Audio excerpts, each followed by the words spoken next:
Oh my God, reviewing No Man's Sky. This is crazy. This game is so big and so vast and so overwhelming, and it's so many things that you already know about because of the hype around this thing.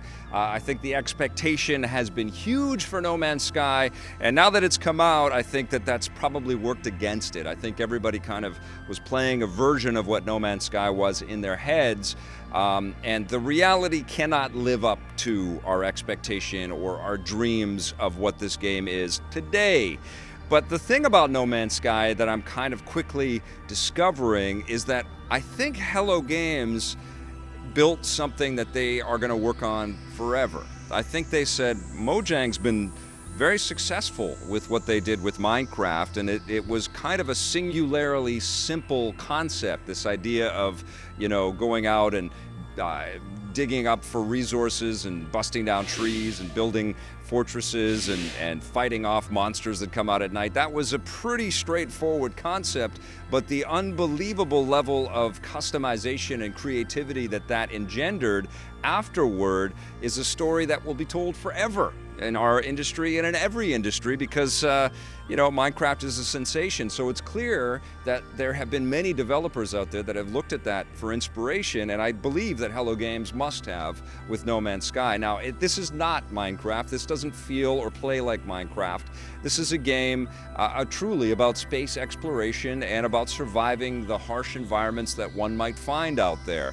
And I say one with an underline because I think that is one of the major deficiencies in No Man's Sky is that crushing loneliness in this game. Now, you do encounter other alien races and you have, some sequences where you're reading some text and some kind of narrative is unfolded for you through the act of reading this text, but it's certainly not Mass Effect level where you can see the intricate sort of character interplay that you would get in a very richly told RPG or something like that.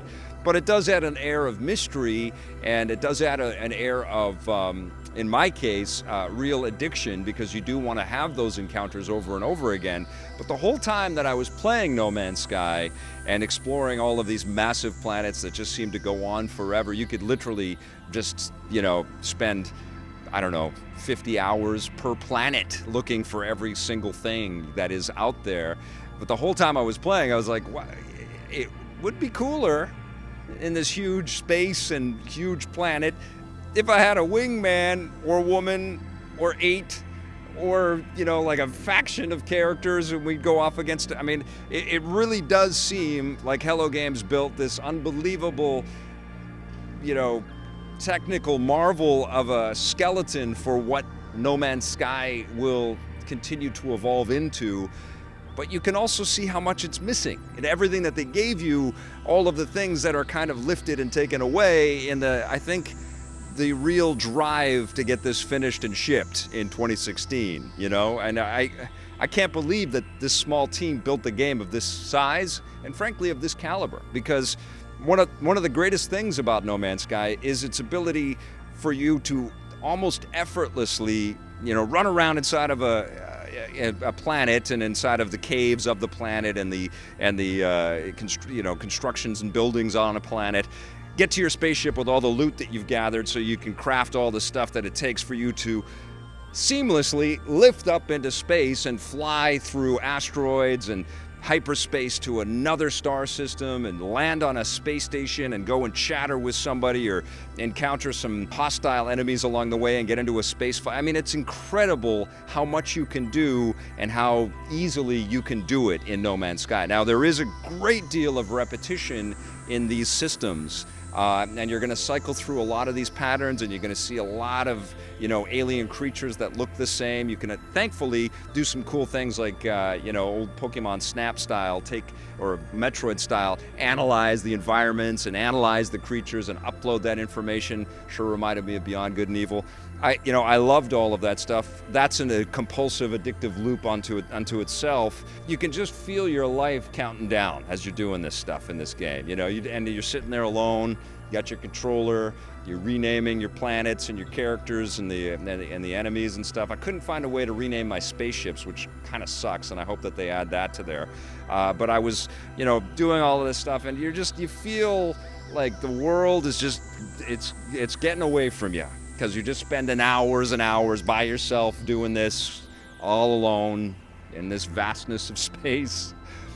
You do a lot of contemplating while you're playing No Man's Sky. And, I think that's to its credit. I think that's, part of the wonder of this game is just how endless it stretches on for. The idea is to get to the center of the galaxy or the center of the universe and uncover the mysteries along the way. And, I've literally put in probably 40 hours into this game, and I am nowhere near the end of it, And I feel, though, after playing it and still loving it, and I am still addicted, and right now I'm sitting here, I'm trying to boil down this experience into a, 5 to 7 minute conversation with you guys, and I want to go play it.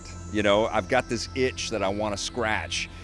Even though it's an unfinished itch, and there's really stupid things like the UI where you're hovering a little cursor over information, and then some kind of pop-up window covers up stuff that you're trying to get to, and you kind of have to keep moving the cursor around until you can see if you have in fact uploaded a thing or not, so you can get the little bits of change that they give you for doing all of that work. And I really wish that there was just an upload all function in this thing, because sometimes it is a little tedious and tiring to rename everything and upload everything individually, and I was constantly going through systems and planets to see if I had done all of the homework that I was supposed to do.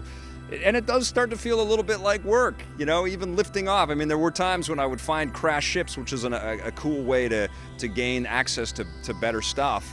And I would find a crashed ship, and it would be like, oh my God, I got to go and find all this Heridium, and I got to make some Chairite sheets, and I got to do all of this work so I can lift off from this thing. And I won't have my hyperspace because they don't sell the disruptor things on these little glowing, ball market spheres that I would find around here. You got to go into a space station, I mean, at least as far as I've found. And I know great things are coming. I know, the ability to build ships is coming, and I'm going to get more powerful, and I'm going to get more Atlas cards that are going to allow me into more locked doors. I know all of that stuff, and frankly, I will be playing it to access all of that stuff.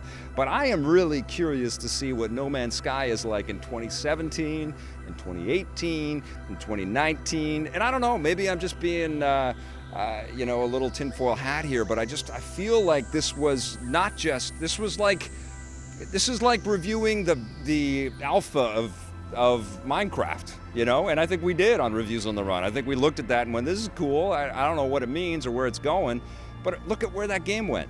And I think that's what we're going to see with No Man's Sky. I think we're going to see multiplayer space battles. I think we're going to be able to build homesteads. I think we're going to land on planets that are full-on cities, and because all of that stuff, all of those bricks have been laid, man. And Hello Games now, smartly, has created careers and sustainability, as long as we're all sort of in on this. And I don't see how you can't be. You can have problems with this thing, and you can give it a terrible score right now, and you can say, I'm bored, I'm doing a lot of the same things, but look at all the goddamn things you can do in this thing. No Man's Sky is an amazing first step, and I can't wait to see where this all goes. And I'll still be playing it, but God, I got to put this down and start playing other things right now. I'm certainly, I'm missing my Doom. I'm missing, Deus Ex has come in. There's other things that I want to jump into, and this game just taking my life away. But I still love it, even though it's not finished. I'm going to give No Man's Sky an 8 out of 10. Hey, thanks for checking out that video on our EPN channel. It's just one small part of the things that we make around here. So if you liked it, don't forget to check out some of our other vids and hit that subscribe button.